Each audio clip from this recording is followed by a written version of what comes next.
Hello and welcome to the Marketing and Social Distancing webinar brought to you by Atlas RTX. Our focus today is how to attract today's virtual home buyer, but actually we're talking more about marketing. We actually changed the subtitle and we didn't get it in here today. So we are focused today on marketing and how home builders in today's environment are able to drive the leads they need and get them in the funnel and get them converted. My name is Melissa Garland. I am the VP of Client Development for Atlas RTX. We are a chatbot company. We produce and manage AI-powered chatbots that drive marketing, sales, and service for the home builder industry. I'm excited to be joined today by two industry veterans who themselves can really speak to their experience in this space. Tom Nelson is the president of NDG Communications. They have been serving the home building industry for 20 years.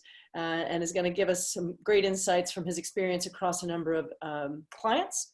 And Elisa Titus is the Director of Marketing for Shell Brothers, a large builder that does really fantastic work in the Delaware area. So today we're just going to jump right in to the content. Our focus, as I say, is on marketing in this time. And we're going to start with what can you do now? We're really going to focus on action items. What can you do now? What changes should you be making now in how you're marketing and even leading into sales to manage your home building business? And I want to quickly note that if you have questions as we go along, please feel free to put them into our question and answer pod, and we'll try to answer them as best we can. If we do run short of time, we will stay on and take on any questions that we are unable to address in the first 30 minutes. So let's get started. So what should I be changing right now? Elisa, I really want to turn straight to you because you've had to make some rapid shifts in what you're doing from a marketing perspective. Everyone's had, right? So where have your focus areas been? And let's start first. As the world shifted, people had to make decisions about spend, right? Yes, marketing spend is one of the first thing you start to look at. People Absolutely. Consider what costs they need to cut. What shifts have you been making there? So I think we had a couple things that were obvious right out of the gate. We had done a lot of radio ads that were call to action based on events that we were having in our sales models. We also would geofence our models, and we really stopped doing that completely. So that was an easy cut. Some of our print, we've shifted around a little bit. We really are, in the digital world right now, ramping up rather than down. And we have seen a constant stream of not only traffic to our website, but also conversions. It's been really constant, and we've changed our messaging quite a bit. Obviously, kind of moving to the fact that we have plenty of virtual tools that can help you. We've always had Matterport tours, which I'm sure most new home builders have. We have a virtual design studio on our website so they can go in and see every selection that we have in our design center and kind of play around with them. And so we've really been promoting that tool and are even moving some of our design appointments to online. So those were quick changes. I mean, the world is evolving quickly. I think I had mentioned one thing that we're also doing that is a little unique is we're doing 360 tours of every single one of our home sites, available home sites, which is a pretty momentous task. We have 18 communities that we're actively selling in right now. Wow. So I've got drones up on every nice day doing 360 tours of home sites. Wow. So some significant movement in both your focus and your spend. That's really interesting. Tom, what are you seeing with your clients and how they're making shifts? Sure. Well, obviously, and I'm sure everybody did this, first thing we did was, if you weren't very digital focused and weren't reallocating every bit of your budget as much as you can to the digital focus, we needed to do that right away. And we advised all our clients to do that. Very much like Elise, we stopped a lot of items like geofencing, things of that nature, because there's just not people out and about as they are anymore. Even though that some builders are able to do one-on-one site appointments, we advised our clients to back off of bandit signs, those weekend directionals in certain areas, not necessarily to stop them, but you can maybe reduce them a little bit because there's not as much activity out there. But we did recommend for a couple of our builders that are in an area where shelter-in-place mandates are enforced. Remember, the local governments in certain states are still letting new home construction be considered an essential business, and we want to respect that. So we were saying, okay, well, but if they're telling people to shelter in place, we don't need the directional signs out there, saying, hey, come see us. Right. We want to show that that builder is being respectful of that mandate. So really, we're saying reallocate any dollars where you're out there trying to find a potential buyer, and reallocate that to channels where people are actively searching for you as a builder. Things like paid search and third-party listing sites. So really, it's that reallocation that we've recommended. And then, of course, we're reducing a little bit on the budget. Most of our clients, we have them reduce their spend in the 20 to 30% range. And a lot of that is through those savings of either discontinuing some of those channels I talked about or in reallocation. Yeah, that makes a lot of sense. Both of you have said that despite the decline, or maybe in some cases not even a decline in web traffic, we've seen this with our clients, that there was some rather significant drop initially in web traffic, that nonetheless leads have continued to not only come in but maybe even grow. Is that true for you, Elisa?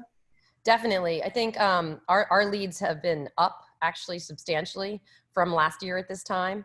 Mm-hmm. And even month to month, they've been up, because we're always comparing the last year average and then what's happened in the last 30 days. So our leads have been up, and I think even more importantly, they've been quality leads. I mean, the thing that we keep telling ourselves internally is that people who are converting and saying, I want to talk to a salesperson right now, they must definitely be serious, because there are so many things to think about in the world right now. So we feel pretty positive and have a positive outlook on the market right now. We've actually had some significant sales in the past couple weeks as well, and we weren't really necessarily expecting that. We launched a new community and a new neighborhood in an already existing community, and we had 9 sales in the course of 2 weeks. Wow, that's fantastic. Yeah. Any quick insights on leads from your perspective, Tom? Yeah, when the crisis first launched, we saw a substantial decrease, not necessarily in web traffic, but in web leads, in actual registrations and conversions. And then about the second week, it started to, kind of flatten out a little bit. And surprisingly, last week, it's actually increased. And I think it's attributable to the fact of, the investors out of the market, as Tim Costello called them in his podcast, the looky-loos are out there. The people that are actually registering on a builder's website are actually good quality leads who are actually interested. And so we're seeing leads really increase there. But the other thing that we're advising all of our clients to do is, when we look at year over year, month over month, things of that nature, we saw those increases. But with the way things are changing so fast, we're advising our clients to look at their data weekly. Really look at that week over week data there, because really that's going to be your baseline. Now that we're into April, we kind of have, close to 30 days of kind of living in this crisis a little bit. Mm-hmm. And so as every builder is deploying new marketing and new advertising and new virtual sales tactics, start looking at how is that impacting your conversion rates and what do you need to do to increase those. And I think you're going to see a lot more A/B testing and a lot more real-time adjustments that need to happen. But I think that we're in such a unique situation right now, and things are changing so fast that we really need to be looking at all our metrics on a weekly basis. Yep. And really, you want to pay attention to sessions and users. How many of those users are unique, and then really looking at your lead generation from not just your website, but the third parties, to make sure that the dollars that you are spending are getting leads as well. And then if not, park and save those dollars. Yeah, good insights. Let's talk about messaging, right? We've had to change what we're saying to these customers. What are some biggest shifts in your messaging strategy? Elisa, Elisa, I'll go to Elisa first and then you, Tom. Gotcha. So one of the things that we've really decided to do is really promote all of our virtual tools that, as I said, we've had available for a long time, and also promote that you can have a safe experience with Shell Brothers. I think, when we're looking at keywords that people are finding very important right now, safe is certainly up there. So we've really changed our messaging. We use a a technology called shelter technology to build our homes, which is much higher standards than the government requires. So we've been promoting that message that, you know, we build a safe, healthy home, and that you can see it virtually. So that's been the big shift in our marketing. And we also are really promoting, I mean, we're a home builder and our mission is happiness, and we're promoting that because we know that people are starving for positive messaging right now and positive news. So, you know, even on our social outlets, we've been really spreading positivity every day, whether it's not even related to the brand or, you know, always. Yeah, that's really good insight. Tom, same stuff from your side? Yeah, I mean, the first thing that we did as it related to messaging was advise all of our clients to go back and look at their automation. You know, marketing automation, their email automation, a lot of that times is kind of set it and forget it. And we were saying, go back and make sure that you're not, you know, being tone deaf in your messaging there and sending and still saying things like, hey, come see me in an on-site appointment and things of that nature.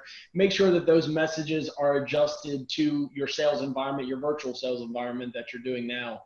And then the second thing that we're recommending, you know, as we're getting out the message, and every builder's doing a great job of letting people know how they can continue through the buyer's journey and how they can continue through the search process virtually completely. And that message has to get out there to let your, you know, the people on your website know they can still do business with you.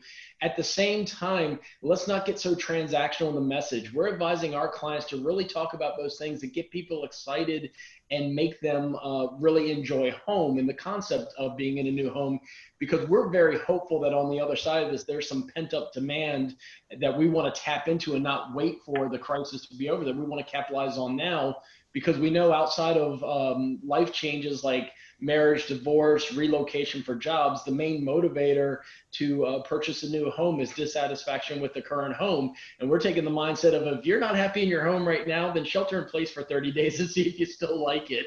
So let's capitalize on getting them excited about, you know, what could be, you know, Jeff Shore calls it the future promise, which is what does life look like in that new home? Yeah, that's great. So there are some fundamentals to the messaging that don't change, basically. Exactly. So we've talked about budget shifts. We've talked about messaging shifts. We've hinted at some of the technology. I was curious to know if you picked up any maybe new technology, Facebook Live, Instagram. Are you guys going down any of those channel paths, maybe more as a function of this change?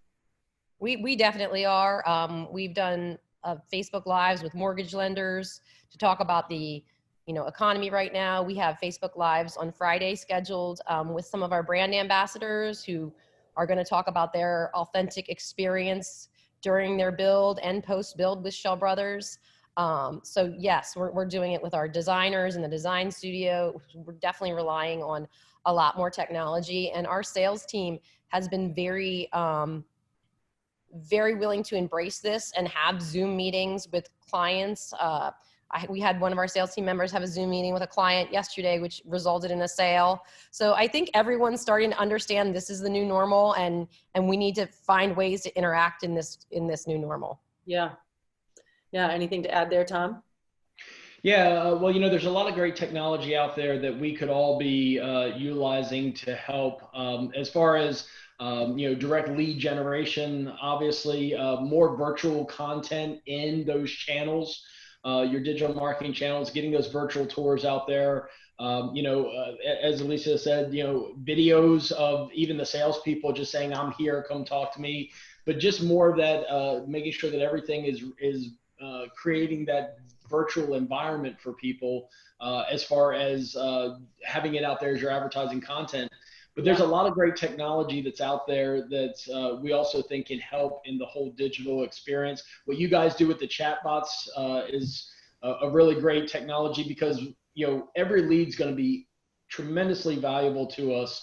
We're going to need to do that. So, you know, the chatbot can run 24/7. It can open up the store longer. It can give that immediate feedback and we need to nurture every opportunity that we have as an industry. You know, UTour, which is unattended access, can be a way for people to tour homes on site safely. So there's a lot of great technology. If we were ever going to go through this, now's the time to do it with the digital technology we have today. Right. That's really true. And So we've talked, so I say we've talked a little bit about what you need to do right now. Like these are some immediate actions. Oh, someone was just asking the comment about Jeff Shore. Would you repeat that again? What was the comment there?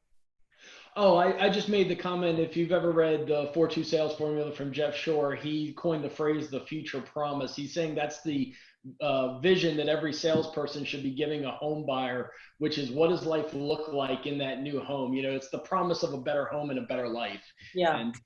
And that's in his book, The Sales 2 Formula. Nice. Very good. Thank you.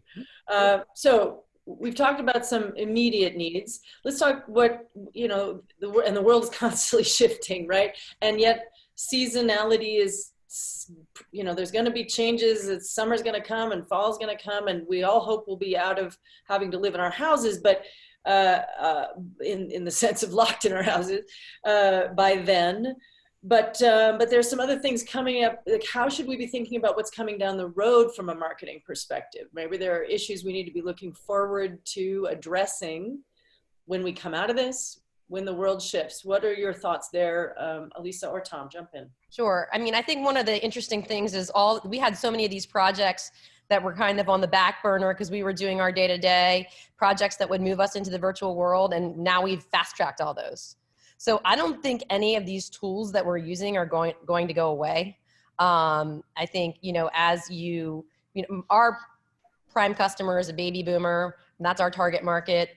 So they're not as always as tech savvy, but as, you know, I'm 48 years old and I'm tech savvy, certainly. So as our buyer becomes me, you know, we need to be used to this, using these virtual tools and Zoom and Matterports. And I think we will embrace this in the future and continue. Get ready to stay with it, huh? Right. Yeah. Get good at it.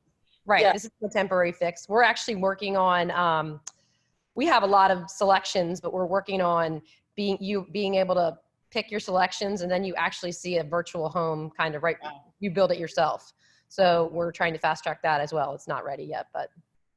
Yeah, right. And seasonality is a real thing. Tom, you've mentioned that, you know, other big events are coming down our way that we might need to think about. How do you think about what we need to prepare for? And marketers. Well, I think one thing, I think that what we're doing now is we're teaching people, and there was always a demand for the self-service buyer, the iBuyer movement. There's been some demand for that in home building for a while. And now everybody is working to embrace that, which is great. I think the one thing that we need to do is not be short-sighted and say when we get on the other side of the crisis, we get to go back to the old way. I think it would be wise for us to still offer both solutions to the buyer so that they can progress through the home buyer's journey however they would basically like. We've always done a great job as an industry from a digital marketing, from a lead gen standpoint.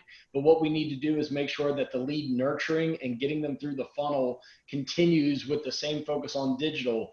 That presents some challenges because really your people are going to have to be sort of tech support. Teaching some of these people, we've been advising our clients to make sure that not only do the salespeople know how to use the technology, things like Zoom, like we're using today, but be prepared to teach people how to use that in their sales appointments and things of that nature. But back to marketing, I think the other thing that we can really do is go back and really analyze the experience and really look at the buyer's journey and say, how does someone do business with us from attracting them in marketing through the digital channels, and how do we get them all the way through the process and say, where can we do a better job? And let's also be mindful of in our messaging as well and in our processes, this is a highly emotional time. Home is an emotional thing to begin with, but then when you take what's going on in the world around us, and the fact that we're, just a few months away from an election cycle that's coming up in the election year, there's going to be emotions that are going to run high in a lot of people. And so we should be mindful of that as well. Yeah, I think that's great. There's a question for you both. Both of you mentioned that you or your clients are seeing sales, converting sales. The question was whether buyers were coming from another single family home or from multifamily to your buyers, to your communities. I'm sorry, the question is it skewed? Where are those buyers coming from? Are they generally coming from another single family home to a single family home? Are they coming from multi to single, or do you have any sense on that? You know, it's been we market builders nationwide in all different types of products, so it's you know somewhat regionally focused and somewhat community focused. I don't think there's any trend one to the other. It's just a matter of again identifying what that dissatisfaction is and making those people just realize you know what life could be in this new home and that they don't have to put that dream home on hold. Yeah. But as far as like any sort of data source of understanding where they're coming from, it's No clear trends. a question that's very regional and specific. Yeah. I will tell you anecdotally that interestingly enough, we've gotten a lot of inquiries. We're a Delaware-based builder, and we sell in Virginia as well. Gotten a lot of inquiries from New York in the past week or so saying, hey, you know, I knew I was going to move at some point in time, and I'm really interested in moving sooner rather than later now. And That's you know, yeah, it's really interesting to me. And some of our leads that have come through have mimicked that. I mean, it's not just one. I probably have seen, you know, 10 in the past couple days from New York. So I think that's really interesting. Yeah. Yeah, that makes a lot of interesting sense. Another question was around with shelter in place, how are you completing contracts there? We use DocuSign. We always have, so that has not changed for us. Okay, yeah, so get on the digital train. Right. That's the lesson there again. Cool. Okay, so as we kind of wind the end of our 30 minutes here, what other out of the ordinary ideas have you embraced either for yourself or for clients? Elisa, you mentioned something that I thought was interesting, which to me the other day, which is around brand ambassadors. Can you talk a little bit about that program, how that works, and what that's for you? Sure. So we actually launched that program when I started about 3 years ago. And it's been really great because these are people who've gone through our process. They are happy homeowners. They've had a great experience with us. And we just ask them to authentically share their experience with prospects. And when we have events for prospects, we invite them to come. Like if we have a design studio tour, they'll come and help man the event with us. And it's worked really, really well. You know, they are real homeowners talking to potential homeowners, and it's been a great tool for us to get people to the finish line. So some of them are great, and they invite people into their homes for dinner. And, you know, we're not asking them to do that. They just do it. They're just such happy Shell Brothers homeowners. So that has been a great tool. I think I mentioned a Facebook Live with 2 couples tomorrow, and then next Friday we're doing it with 2 other couples. Yeah. So it's great.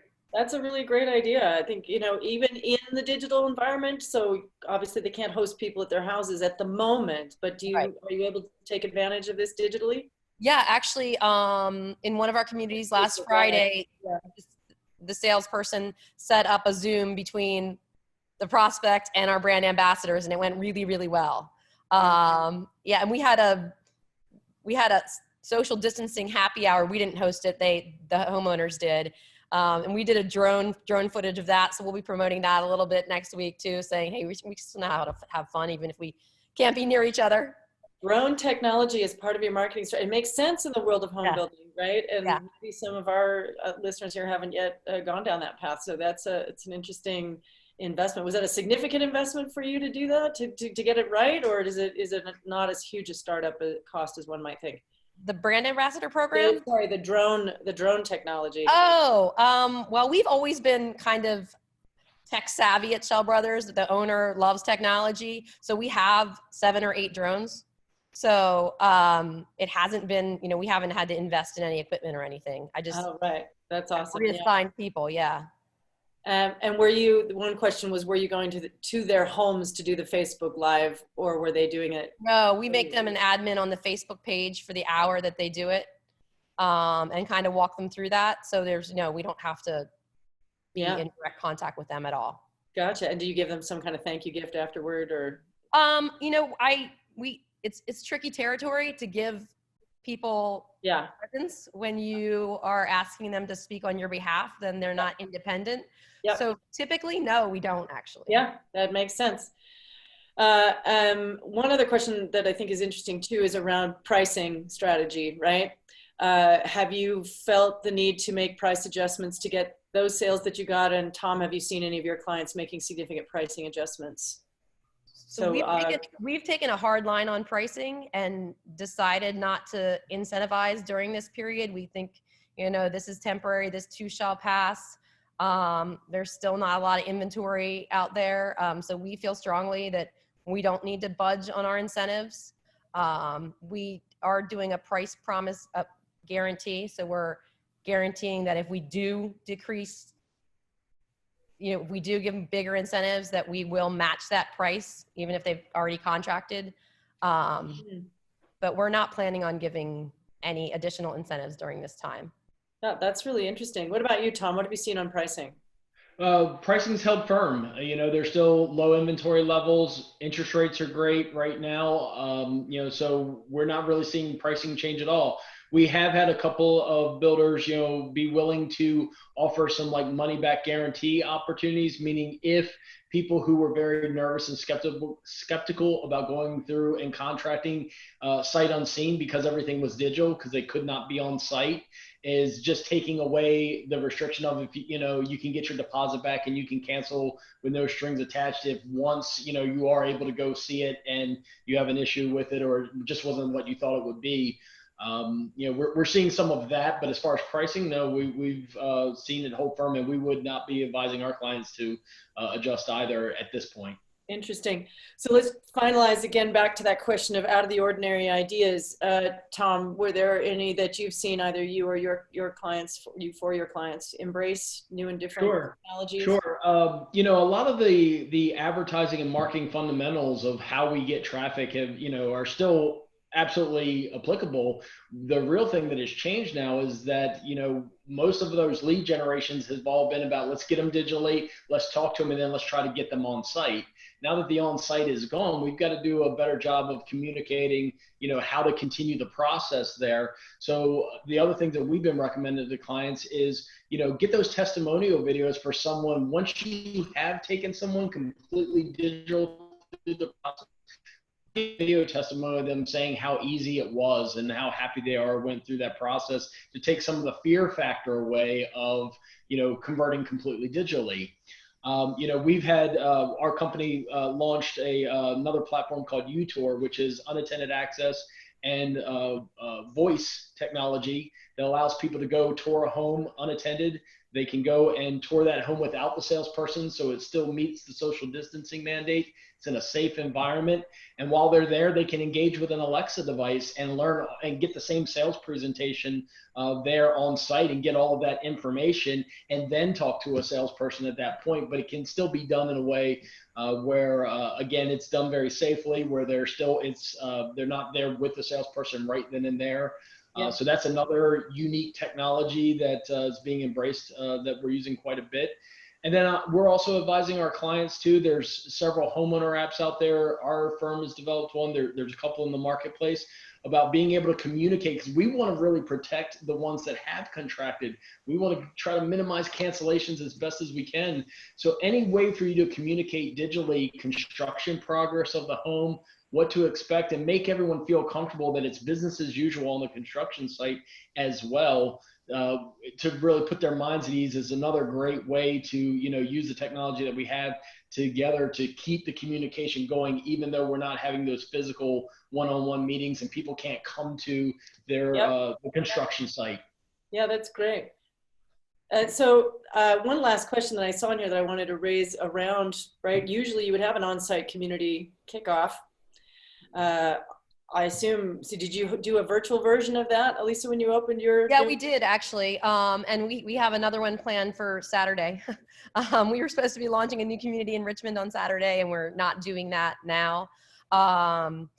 We obviously typically love to have community kickoffs too and host big parties, and we cannot have that now. So yeah, we're doing virtual meetings with our sales team, and feeding them all kinds of floor plan information, virtual tours of the houses that will be built there, virtual tours of, I don't know why we were serendipitous in some of our new communities.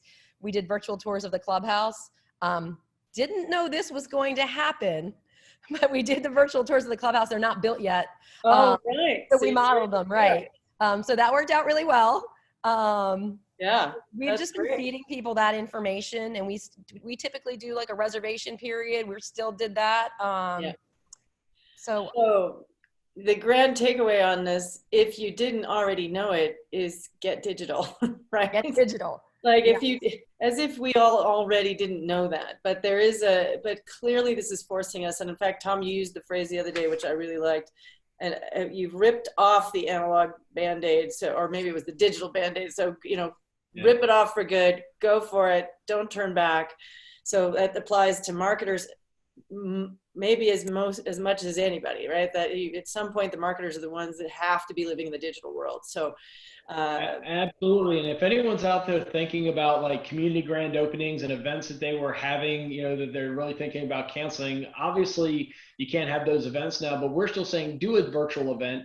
We don't know yet. It's still in its infancy. We don't know if the buying cycle, the decision it takes a buyer to purchase decision, if this is going to be extended because of this. Yeah. So in preparedness of that, keep getting the information about your new communities and your new products, get people excited, still market those and have those virtual events so that even if a final decision is prolonged, you're at least in the pipeline. They know that community is available and that they can be getting information virtually now. So keep doing all those events. Of course, they have to be virtual events, but we would recommend to clients to keep letting people know about your new products and your new communities and driving traffic for those.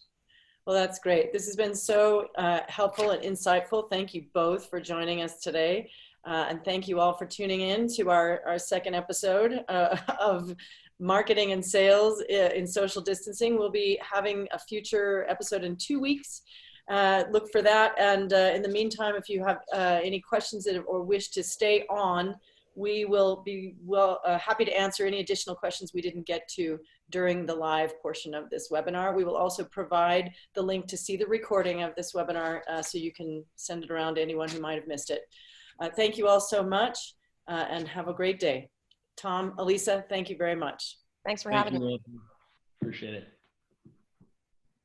So let's see. I'm looking here to see quickly if we've got any additional questions in our Q&A. I know I saw that Erica asked how do I get ambassadors? Yeah, I don't know if she's still on here or not, but typically what we do is we make sure that they're vetted through our construction team and our sales team, and we know that they're really, really happy and had a great experience with us. Sure. So that's the first thing that we make sure that the CM, the construction manager, and the CSM, the community sales manager, recommend them for the program. Mm-hmm.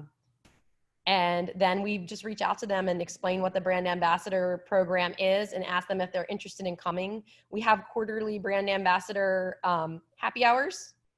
Nice. So but we don't give them gifts because we can't kind of run that to ground with legal, and that's probably not our best idea. So we do the quarterly happy hours, and we launched this about 3 years ago, and I have to tell you, it's really interesting. There's so many people who are dying to be brand ambassadors. It's like this little club that everyone now wants to be a part of. So it's not really hard to get people to do it. People like to refer stuff they like, right? Yeah, they feel like they're special and VIP. Yeah. Yeah, that's great. And we just like to make sure we've vetted them properly. That's the only caveat that we know that they're going to be preaching our story. That's so great. Thank you. There was again the question about the Jeff Shore book. What was that title, Tom? Oh, it's the 4-2 Sales Formula. 4-2 Sales Formula. Okay, great. All right. I'm looking quickly to see if we've missed anything from a question perspective. Was there anything else you guys wanted to add before we wrap it up? No. All right. Thank you again. I really appreciate your time. It's great stuff. You guys are so in the middle of it, and it's great to hear what you're doing. So thank you so much, and look forward to having you back again another time. Sounds great. Melissa, thanks for having us. Appreciate you organizing this. All right. Talk to you soon. All right. Bye-bye. Bye.